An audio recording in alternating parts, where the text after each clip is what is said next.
कोई भी उपासक कहीं से भी अगर एक बार उनका आश्रय ले ले तो निश्चित उसे महान सदगति की प्राप्ति, प्रभु की प्राप्ति हो जाएगी।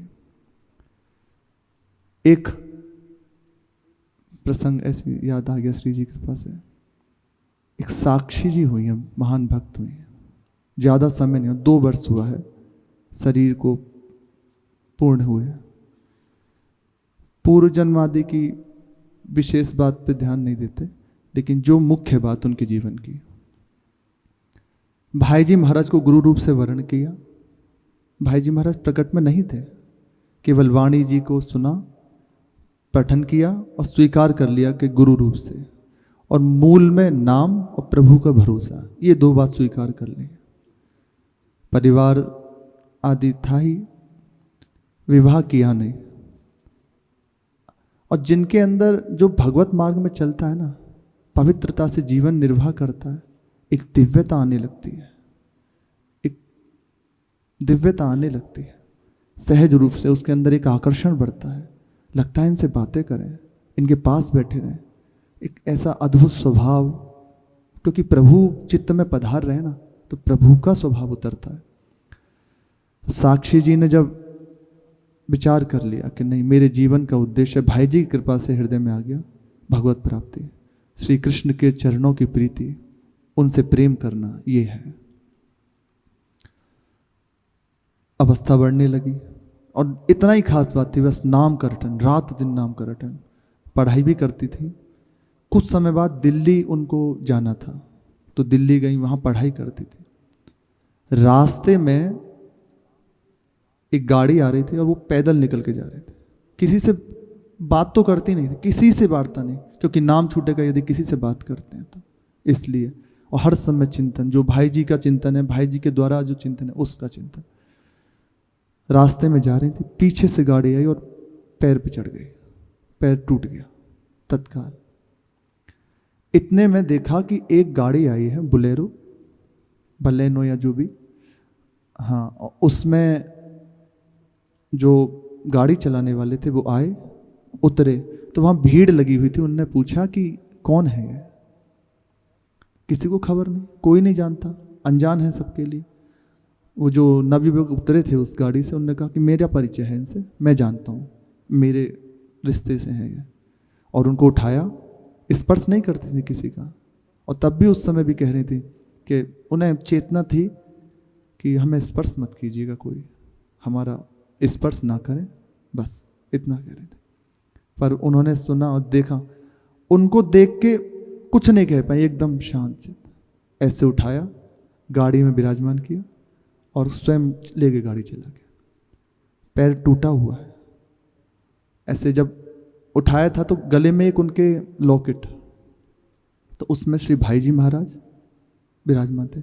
और जिनने उठाया उनके भी गले में एक लॉकेट, उसमें श्री भाई जी महाराज और राधा बाबा की छवि, दोनों महापुरुषों की। तो उनकी दृष्टि जब पड़ी, उन्होंने कहा कि आप इनको कैसे जानते हैं? बोले ये तो मेरे गुरु हैं, वो जो गाड़ी चला के आए थे। उनने कहा अच्छा। और फिर उनको वार्ता करते हुए वो कह रही थी कि हमें ज़्यादा वार्ता आदि पसंद नहीं है, आप मत कीजिए। पर वो अपने हंसी विनोद और ले गए हॉस्पिटल ले गए। वहाँ चिकित्सक को बुलाया और कराया गया। तो कुछ फॉर्मेलिटीज़ होती हैं, फॉर्म वगैरह भरना आदि, तो स्वयं सब किया कि मेरा इनसे रिश्ता है, मैं ही सब करूँ, सब कुछ, सारी फॉर्मेलिटीज़ खुद ने पूरी की। और जब उनके पैर को ऑपरेशन के समय ले जाया गया तो बस इतना, बहुत कष्ट होता है, बस ये कह रही थी बहुत पीड़ा है, बहुत पीड़ा है। जब उनसे मिलने गए, वही सुबह शाम आते थे, बाकी समय चले जाते। और उस समय कोई नहीं होता जिस समय वो आते। ऐसे पैर को, बोले बहुत पीड़ा है, बोले मेरे को, मैंने वो सीखा है, एक होता है ना पैथोलॉजी, हाँ, फिजियोथेरेपी आदि, वो सीखा है मैंने, मुझे आता है, तुम्हारा बहुत जल्दी दर्द ठीक हो जाएगा। बोले नहीं, आप हमें स्पर्श मत कीजिए। पर मानी नहीं, और ऐसे थोड़ा सा ऐसे पैर छुआ, देखा अब कहाँ पीड़ा हो रही है, वो खत्म हो गई। ऐसे जैसे ही उन्होंने पैर पे स्पर्श किया, पीड़ा खत्म हो गई। बोले अब ठीक लग रहा है, और कुछ ही दिनों में वो चोट ठीक हो गई। अब ये सब कैमरे में रिकॉर्ड हो रहा था, अब उनसे कहा कि देखो तुम्हारे परिवार वाले अमुक दिन आ जाएंगे। उनके परिवार में कुछ कलह था, चाचा जी में और पिताजी में, वो एक साथ नहीं रहते थे। उन्होंने कहा कि दोनों जन आ रहे हैं। उन्होंने कहा ऐसा कैसे हो सकता है, क्योंकि दोनों की बनती नहीं आपस में। बोले आ रहे हैं, पर मैं अब जा रहा हूँ। उन्हें लगा कि कुछ छूट रहा है, कुछ बात है, समझी नहीं अभी तक ये कौन है बताए। उन्होंने परिचय भी नहीं दिया, बस कि मैं अब जा रहा हूँ, उनके सामने नहीं आऊँगा और तुम अब, ऐसा कह के चले गए। अब हृदय में वही चिंतन चल रहा है उन्हीं का। वो हटाना चाह रहे हैं कि इनका चिंतन ना बने, पर भलात वही चिंतन, वही मुस्कुराता हुआ मुखार विनोद, वही जो ऐसे हंसी विनोद कर रहे थे वही चल। लगा अंदर के कुछ है, कोई है। मेरे जब पिताजी आए, उन्होंने कहा, बताया कि हमने तो किसी को नहीं भेजा, हम किसी को नहीं जानते। यहाँ तो कैमरे देखे गए कि कौन आया था, तो कैमरे में दिखाया जा रहा है कि दरवाजा खुला है, अंदर कोई बैठा है, लेकिन कौन है ये छवि नहीं आ रही कैमरे के अंदर। वो कोई और नहीं थे, प्रभु स्वयं पधारे थे उनके लिए। भाई जी के विश्वास कर लिया वार्ता का नाम जब, और आगे जाके ऐसी अवस्था हो गई, सबने प्रत्यक्ष देखा जब उनकी लीला संवरण का समय आया। कुछ समय तक बिल्कुल उन्मत्त अवस्था, हर समय की प्रभु की गलवैयाँ दी हुए, पर दिखाई नहीं दे रहा किसी को, दिख केवल वो ही रहे। और चारों ओर इस भीड़ लगने लग गई दर्शनों की उनके। ऐसा दिव्य प्रभाव हुआ, नाम जप और विश्वास, बस किसी का स्पर्श नहीं कराती थी। स्वयं प्रभु आए और उठा के गाड़ी में ले गए। तब कहा कि मैं जान नहीं पाई आपको। बहुत बातें होती हैं जब तक ना समझी जाए कि कहीं ऊपर आदि का चक्कर तो नहीं है, ऐसा कि नहीं प्रभु है। और जो ही उनके पास गए ना, फिर उनकी अवस्था बदल गई। वो बाहरी चेतना से शून्य रहने लगी और हर समय घंटों घंटों बस उसी अवस्था में बैठी है। क्या हो रहा है क्या नहीं हो रहा कोई मतलब नहीं, बस प्रभु का विश्वास। ये चमत्कार अभी की बात है, ज़्यादा समय नहीं हुआ, अभी 2 वर्ष पहले कोरोना के समय उनका शरीर शांत हुआ है। विश्वास कर लो, भाई जी कह रहे हैं, तुम पर भगवान की बड़ी कृपा है, तभी तो तुम्हें मनुष्य का देह मिला है। और विशेष कृपा समझो जो तुम्हें भजन करने की बुद्धि प्राप्त हुई है। पर ना अवकाश नहीं है, भजन क्या होता है जानते नहीं। राम कृष्ण हरि गोविंद नाम ही नहीं जानते, ये भी सब लिया जाता है।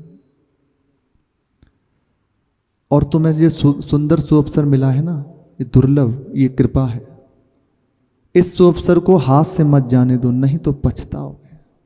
पछताने का स्वरूप जो प्राप्त हुआ है उसको आप संभाल नहीं रहे, आगे कर लेंगे या टाल दिया कि मेरे ऊपर क्या कृपा है, विपरीत बुद्धि को स्वीकार कर लिया, तो अनुभव नहीं हो पाएगा।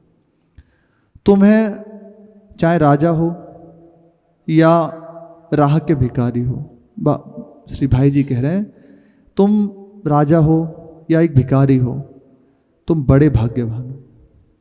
3 बात बहुत विशेष जीवन में होती हैं, यदि जिसको प्राप्त हो जाए तो समझ लो मेरे भगवत साक्षात्कार का समय आ गया।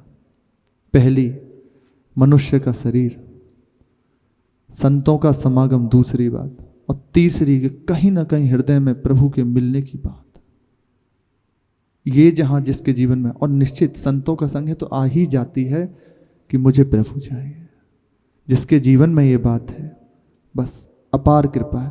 अब इस बात का अनुभव करें, हर परिस्थिति में आप ये स्वीकार करने लग जाइए, विपरीतता का त्याग बुद्धि से।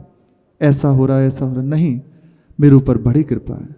आपके सामने कोई प्रतिकूल घटना घटी तो बस विचार करें कि यदि प्रभु ये घटना नहीं घटाते तो निश्चित मैं आगे फंस जाता। यदि मेरे मन की बात हो जाती तो मैं नहीं संभल पाता, प्रभु की कृपा से। और आप तत्काल देखना, जहाँ आपने कहा ना कि मेरे ऊपर बड़ी कृपा है, जिस परिस्थिति में भी हो, तो दिखाई देगा प्रभु की मनोहर झांकी मानस पटल पे। हाँ, मेरे ऊपर बड़ी कृपा, हृदय शीतल हो जाएगा। आप सत्य हैं किसी विषय में, इसका प्रमाण कि आपका हृदय शीतल हो जाएगा। अभी जैसे केवल चर्चा सुन रहे हैं, सत्य चर्चा है, तो हृदय शीतल है, शांत है, बिना किसी प्रयास के, अभी कुछ किया नहीं, केवल सत्य चर्चा और स्वीकृति हो रही, हाँ सही बात है, तो हृदय शांत हो रहा है। ये प्रमाण है कि ये बात सत्य है इस बात की, कह रहे तुम भिखारी हो रहा के या राजा हो, बस इतना समझो तुम बड़े भाग्यवान हो, क्योंकि तुम्हें प्रभु के भजन का, उनकी प्राप्ति का अवसर प्राप्त हो गया। अब अपने मन को भगवान के भजन में लगाओ, बाकी सब कार्य हो रहे हैं, हो जाएंगे। भजन का धन जिसके पास है वह राह का भिखारी भी राजा है। 7 गांठ कोपीन में अरुभाजी बिन नौन, इंद्र बापुरो कौन, रघुवर जाके उर्वसे इंद्र बापुरो कौन। ऐसी अवस्था होती है। अब देखिए जो संतजन होते हैं, बाहरी वैभव जिनको प्रभु कृपा करके जगत मंगल के लिए, कल्याण के लिए दे रहे हैं वो है, लेकिन सहज रूप से परमानंद में हर समय रहते हैं। मधुकरी मांग के पाई, प्रभु का दर्शन किया और हर समय नाम बाणी में। अच्छे अच्छे पैसे वाले भी जो धनाढ्य हैं, जिनको कहा जाता है, वो भी सब तरसते हैं इनको देख के, और कुछ नहीं है, प्रभु के आनंद में मस्त है। देखिए वृंदावन में देखने को मिलते हैं। और जो इस धन से कंगाल है, प्रभु के प्रेम धन से, भजन धन से, उस राजा को भिखारी से भी ज्यादा बदनसीब समझिए। कुछ नहीं है उसके पास। जैसे हमारे पुराणों में, शास्त्रों में, भक्तमाल जी में आदि में जितना भी चरित्र किनके गाए जाते हैं, भक्तराज प्रहलाद जी, ध्रुव जी, महाराज अम्बरीश जी, और भी कितने महापुरुष हो गए, भक्त शिरोमणि श्री पीपा जी महाराज, मीरा जी, रत्नावती जी, और किसी गाए जाते हैं। मुगल शासक इतने बड़े बड़े हुए, गाया जाता है किसी का? सिकंदर लोधी इतने बड़े हुए, गाया जाता है? कोई नहीं जानता, सब मर गए। रावण इतना बड़ा महान बलशाली हुआ, कोई जानता है? कोई नहीं जानता। लेकिन सत्ता किसकी है? प्रभु के जनों की। नित्य हैं, सत्य हैं, आनंद में। प्रभु के धन से जो धनवान है, प्रभु की प्रेम धन से जो धनी है, वही सत्य है। उनके ऊपर कृपा इसलिए, और हम पे ये कृपा है, हमें ये धन प्राप्त है। बस कृपा का अनुभव प्रतिपल, जिस स्थिति में भी हैं, हर समय करुणा कृपा करो। जहां भी हो आप, मेरे ऊपर अपार कृपा है। मुझे प्रभु ने ऐसा सुंदर अवसर दिया, ये सबसे बड़ी बात है, मनुष्य का देह मिल जाना, और फिर भजन करने का अवसर, बहुत कृपा। प्रभु ने आपसे मिलने के लिए तैयारी कर ली, अब आप तैयार हो जाओ। श्री मीरा जी प्रसंग चल रहा है, माता जी लेकर इनको बहुत चिंतित हैं कि भक्ति भाव बढ़ रहा है, घर कार्य कुछ जानती नहीं है, ससुराल जाकर कैसे करेगी। योग की भी शिक्षा मिल रही है। श्री दूदाजी महाराज संगीत भी सिखा रहे हैं। तो कहा रतन सिंह जी ने, श्री मीरा जी के पिताजी ने, कि आप निश्चिंत हो जाओ, हम और आप इसको केवल इस पृथ्वी पर, इस धरा पर लाने में निमित्त मात्र हैं। ये कोई महान आत्मा है, जगत मंगल के लिए, जीवों के कल्याण करने के लिए पधारी है। इसलिए बेफिक्र हो जाओ, इसके साथ जो भी हो रहा है प्रभु की विधान से हो रहा है। संबत 1564 की आश्विन शुक्ला एकादशी को श्री बीरम देव जी, मीरा जी के ताऊ जी, इनके पुत्र हुए श्री जयमल जी, जो आगे जाके महान योद्धा और महान भक्त कहे जाते हैं। इन्हीं के यहाँ प्रभु इन्हीं की तरफ से लड़ने के लिए गए थे। हाँ, जो महल एक बनवाया, महाराज जी ने कई बार प्रसंग सुनाया है कि दिव्य महल बनवाया, 4 घंटे उसमें रहते थे, मांस प्रभु की सेवा करते, फिर नीचे उतरने के बाद अपने राज कार्य में लगते। उसमें जो भी चला जाए तो मृत्यु दंड का आदेश था, कोई भी आ जाए, किसी को भी नहीं उसमें बख्शना, बोले उस समय ने। और राज्य में जब अपने दरबार में बैठते थे तो एक इतनी बड़ी माला थी, एक माला पूरा राज परिवार जो भी दरबार में बैठे ना, सब एक ही माला से जप करते, एक मतलब मन का, और ऐसे घूमता, हर एक के हाथ में एक एक मन का आता जा रहा, और वो इतनी बड़ी माला से, एक माला से पूरा राज दरबार में जप होता। उसके बाद कीर्तन करने होता, फिर आगे राज दरबार शुरू किया जाता। ये राज्य की निष्ठा। एक संत हुए, श्री अभी हुए हैं नाम, उन्होंने भक्तमाल जी भी रची है। राजा राम रघुराज सिंह जी, बुंदेलखंड, बहुत अद्भुत संत। उन्होंने राम रसिकावली में भक्तों के चरित्रों का वर्णन किया है। जहाँ विराजते थे, 2 उनके जन खड़े रहते संग में, सेवक, और उनका इतना कार्य था कि थोड़ी थोड़ी देर में बस ये याद दिलाते रहना, सावधान समय बीता जा रहा है, राम राम कहो, राम राम कहो। थोड़ी कुछ क्षण में वो, और जो ही ये बात सुनते राजा तत्काल भावाविष्ट होकर नेत्रों से अश्रु प्रवाह होने लगता और लगता कि मेरा जीवन व्यर्थ जा रहा है प्रभु के नाम के बिना। थोड़ी थोड़ी जैसे चर्चा हुई, राज दरबार लगाए, सुनवाई गई, उनको यही सेवा थी बस कि तुम हर समय यही करते रहो, सावधान समय व्यर्थ बीता जा रहा है, राम राम कहो, राम राम कहो, बस इतना ही उनको कहना। सोते थे उस समय भी 2 सेवकों की सेवा यही थी कि बस विराजमान हो, कहते रहो थोड़ी थोड़ी देर में, राम राम कहो, राम राम कहो, समय बीता जा रहा है। जो ही ये बात सुनी, अब ऐसी अवस्था, तो ये आगे जाकर इस कोटि के और महान योद्धा जन्म हुआ। इनके जन्मोत्सव के उपलक्ष्य में तोपों की आवाज से मेड़ता के गढ़ गूंज उठे, दमामियों की गीत और नगारों से नगार खाना धमधमा गया। दिव्य सब राजा हैं, बधाइयां मांगने देने वालों की ऐसी धूम मची, चारों ओर सब कोई बधाई ले रहा है, कोई बधाई देने आ रहा है, चारों ओर सिर नजर आ रहे हैं, कुछ और दिख नहीं रहा। सिंगापुर के ऊपर खड़े 2 आदमी चांदी के सिक्कों की बौछार कर रहे हैं, जहां महल है वहां से। मर्दाने महल में राव दूदाजी राजा हैं, जो दादा इनके प्रसन्न मुद्रा में गद्दी पर विराजे हैं, और उनसे लगकर श्री मीरा जी पास में ही बैठी हैं, छोटी सी मीरा जी। दूदा जी दोनों और रतन सिंह जी और रायसल जी, उनके श्री मीरा जी के पिताजी और चाचा जी ताऊ जी विराजमान है। दूदा जी के सामने मोहरों के मतलब स्वर्ण मुद्राओं के थार रखे हुए हैं, क्योंकि जो भी आता है ऐसे छू देते हैं, उसको फिर भेंट दे देते हैं अपने हाथों से। और नगर के सेठ आए, उन्होंने कहा, आज तो आप स्वयं कहिए सेठ जी, आज आपको क्या दें? तो सेठ जी ने कहा, आपने हमारी तुच्छ भेंट स्वीकार कर ली महाराज, इससे ज़्यादा हमें कुछ और क्या चाहिए। प्रसन्न हो गए दूदा जी महाराज। दूदा जी ने अपनी अनामिका से एक हीरे की अंगूठी उतारी और उनको दी, और कहा, एक स्वर्ण का थाली हार मंगवाया, उसमें तलवार रत्न जटित, और वो प्रदान की रतन सिंह जी को आज्ञा करके, और ऐसे मस्तक पर चढ़ाकर अपने सेवक को दी, और प्रणाम करके नगर जो सेठ थे वो चले गए। दूदा जी ने सबको, जो भी था सबको सुंदर सुंदर वस्त्र हैं, आभूषण हैं, खूब लुटाया गया। राजपुरोहित, चारण, भाट, दमामी, भाण और राजमहल के सेवकों को निपटाते निपटाते तो लगभग 10 घंटे निकल गए। सुबह से शाम तक यही चल रहा है। इस चक्रव्यूह से निकलकर दूदाजी संतों के समीप पहुंचे। ये खास बात है, भले लगे हैं पर चित्त लगाए प्रभु के चरणों में, क्योंकि सेवा है ऐसी।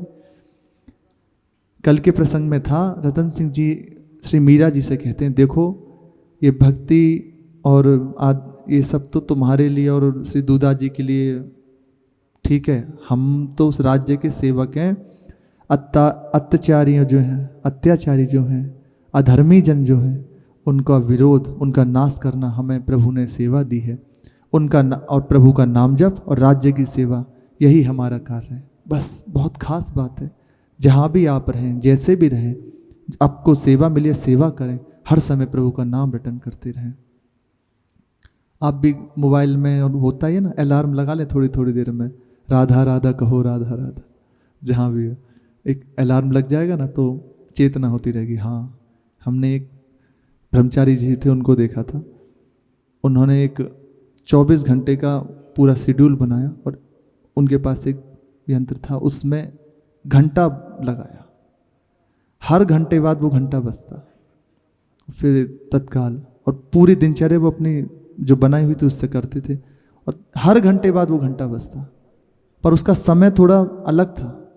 ऐसा जैसे घड़ियों में होता ना, ये समय से नहीं था, वो दूसरी पद्धति से कोई उन्होंने किया हुआ था। तो जैसे अभी 6 बज रहे हैं, पर उनका 5 बजे घंटा बजेगा, ऐसे कुछ उनका नियम था। घंटा बजता, थोड़ी देर में फिर कहते हैं मेरा समय हो गया भजन का। ऐसे थोड़ी अपने कोई अलार्म आदि लगा लो, याद आती रहे राधा राधा को, बहुत देर हो गई नाम छूट गया।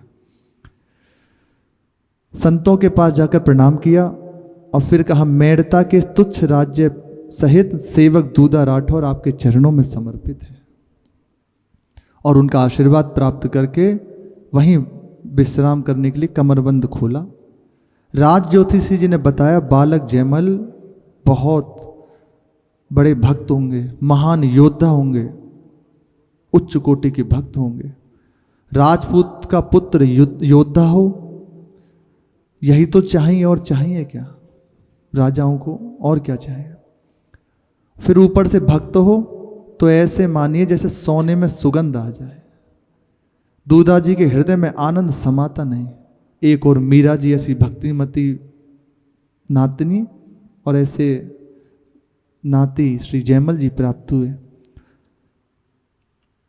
ये सब चल ही रहा था। अब बीरम देव जी के पुत्र है ना, तो शर्म के कारण पिता के सामने नहीं जाते, और जो भी जैसे बड़े जन आते तो पिताजी के पास भेज देते, श्री दूधा जी के पास। संघ के जन होते या छोटे जन होते, उनको स्वयं कुछ ना कुछ दे देते। ये उत्सव निरंतर 1.25 महीने तक ये उत्सव चला। पश्चात सभी उमरावों के साथ 1.25 महीने के पश्चात सभी उमराव जो भी राज दरबार के दरबारी जन थे, उन सबको बुलाया गया और उनके साथ जयमल जी को गोद में लेकर रतन सिंह जी चारभुजानाथ जी के मंदिर में गए, उनके आराध्य देव के मंदिर। भेंट के साथ भतीजे को भी भूमि पर रखकर हाथ जोड़े और कहा, मेरे स्वामी ऐसी कृपा करो नाथ कि इस वंश का यह भावी नायक मेड़ता का नन्हा स्वामी देश के महान वीरों का अग्रणी हो। और अग्रणी है, महान योद्धा हुए, बहुत अद्भुत योद्धा हुए, महान भक्त हुए। इसका नाम लेते ही गर्भ से मेड़तियों के अग्रखों के बंध टूट जाएं, ऐसा जोश आदि हृदय में बढ़े।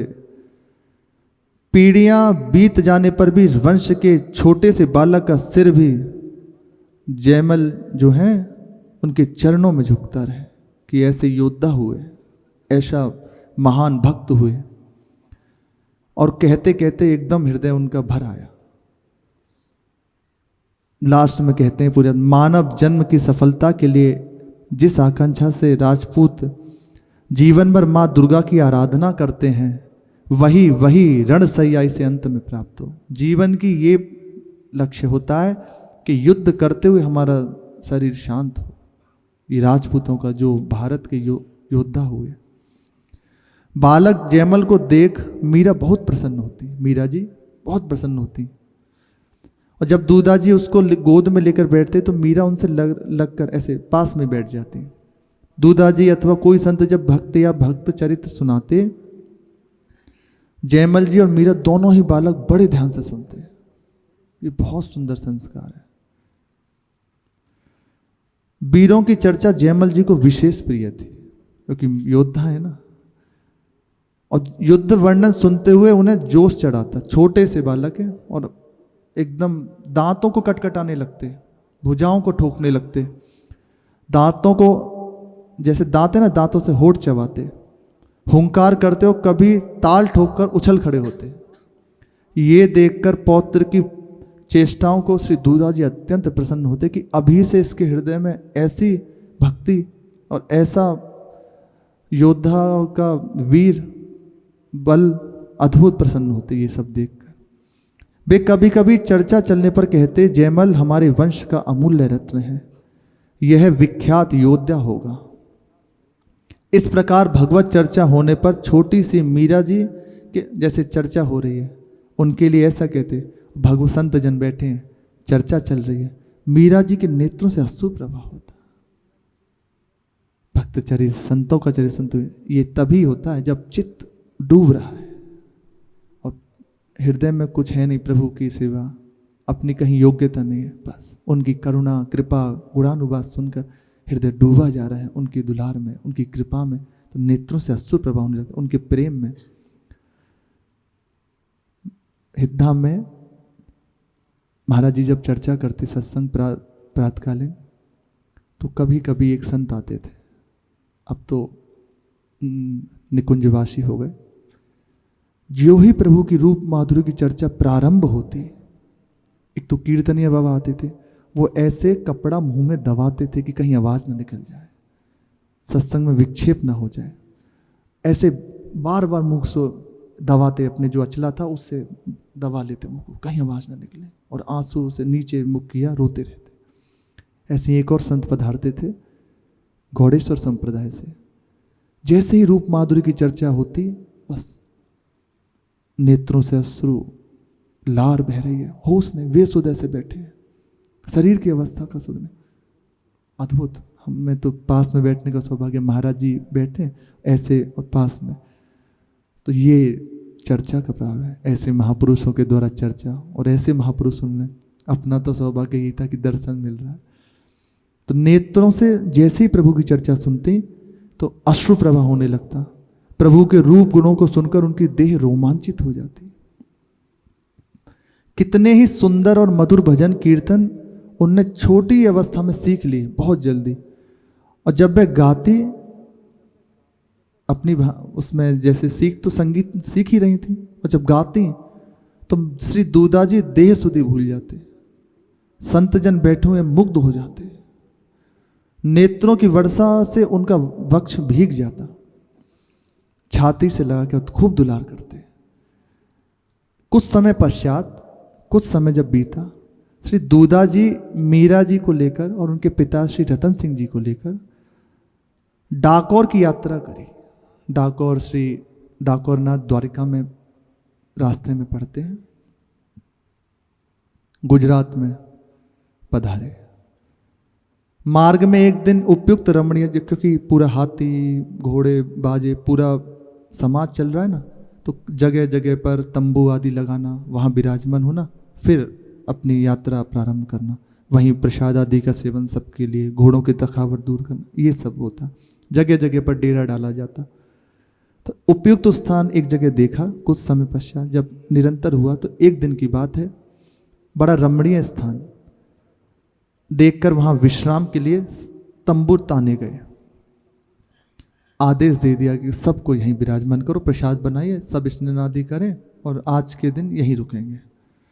विशाल बट वृक्ष के नीचे सबके तंबू लगाए गए जो थे ना वहां। सेवकगण अपने अपने कार्यों में लग गए, कोई गर्म पानी उपटन आदि लेकर अलग अलग तंबू में पहुंचा रहे थे। ये सब सेवक जो भी सेवाएं थी, कोई घोड़ों की मालिश करते, किसी को कोई चारा देते। दूधाजी राजपुरोहित जी और अन्य सरदारों के साथ बातें करते हुए बाहर का दृश्य देखने लगे। सुंदर सुंदर घाटियां हैं, वृक्ष हैं, नदी बह रही हैं, सरोवर है। ऐसा सुंदर दर्शन करके दूधाजी का चित्त मुग्ध हो गया और एक खो गए। ऐसा स्वभाव देख एक दिव्य वातावरण में पहुंच गए। हरित तृण मंडित धरा और मेघाच्छादित गगन, दूधाजी का भक्त हृदय भाव तरंग में उठने लगी। उनके भक्त हृदय में भाव तरंगे उठने लगी। यही तो वृंदावन है। ये संबंध का परिचय है, जहां आपको कुछ भी देखकर, किसी वस्तु को देखकर प्रभु की स्मृति हो, कुछ देखकर वृंदावन की याद आने लगे, गुरुदेव की, संतों की याद आने लगे, तो समझ ली हमारा संबंध दृढ़ हो गया। अब हमारा संबंध इनसे जुड़ गया है। श्री दूधाजी ने जब ऐसा सुंदर वातावरण देखा तो हृदय में बस यही संतों के साथ हैं और उमराव है साथ में कि यही तो वृंदावन है, ऐसा ही तो दिव्य वृंदावन है। यही मेरे कहीं आराध्य हैं, मेरे जीवन सर्वस्व गायों को चरा रहे होंगे, बस प्रभु का चिंतन। कहीं सखाओं के साथ खेलते होंगे, कहीं यमुना जी में जल क्रीड़ा कर रहे होंगे, कहीं वंशी वादन कर रहे होंगे। ऐसी लीलाओं का चिंतन अंदर से, ये संबंध का परिचय है आपका प्रभु से। इसी संबंध से प्रभु मिलते हैं। बस जहां ये संबंध गाढ़ हुआ, इसी को प्रेम कह देते। और जहां प्रीति बढ़ी, अब जिया नहीं जाता। दूधाजी की दृष्टि खो गई ये सब वातावरण देखते हुए। आसपास बैठे राजपुरुष आश्चर्य से देख रहे हैं। उनकी आंखों में एकदम घूर्णित नेत्र, मदमस्त प्रेमियों के नेत्र हमेशा छके रहते हैं, लाल लाल नेत्र, रसासप पान करने के कारण। चेहरे पर आनंद की दर्शन हो रहा है। उसी समय रनिवास से एक सेवक ने आकर बताया कि मीरा जी मिल नहीं रही। श्री माता जी ने कहा कि उसको बुला लाओ, उसको स्नान कराकर प्रसाद पवा देते हैं। वहाँ ढूंढा गया पूरे परिकर में, पर कहीं किसी भी तंबू में मीरा जी नहीं मिली। सब ने मना कर दिया, देखा गया। और ये बात जब सेवक को पता चली तो सेवक ने आके दूधा जी को बताई। दूधा जी ने कहा कि वहीं कहीं होगी, आप चिंता क्यों करते हैं, वहीं रुको, देख लो। सभी तंबुओं में खोज लेने पर राव दूधा जी को सूचना दी गई। चारों ओर घबराहट फैल गई, मीरा जी नहीं है, कहाँ गई, अनजान जगह है, कौन कहाँ चली, कहाँ ढूंढे। महाराज बाईसा नहीं मिल रही हैं, मीरा जी के लिए कहा। साथ आई हुई सेना के प्रधान ने कहा। जैसे किसी को जगाया जाए ऐसे मीरा जी, श्री दूधा जी ने कहा क्या। फिर कहा, जैसे एकदम डूबे हुए ना, तो तत्काल बाहर आकर कहा कि क्या कहा आपने, कि बाईसा का पता नहीं, वो मिल नहीं रही उनको ढूंढने से। दूधा जी कहते हैं कि आसपास ही कहीं होंगी, आप लोग चिंता मत करो, हम चलते हैं ढूंढने। और राजपुरोहितों के साथ और कुछ सैनिकों के साथ दूधा जी एक नदी की ओर चलती है, जहां सरिता के तट की ओर चले जा रहे हैं। और ऐसा अंदर हृदय में आ रहा है कि ऐसा लगता है, राजपुरोहित जी से कह रहे हैं कि बस यहीं एक कुटिया बना लूं।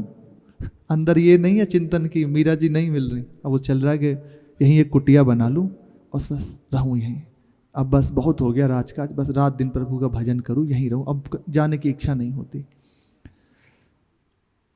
चौक कर श्री जो पुरोहित जी थे उनने देखा कि महाराज क्या कह रहे हैं आप, क्या सोच रहे हैं महाराज, एकदम हंस गए।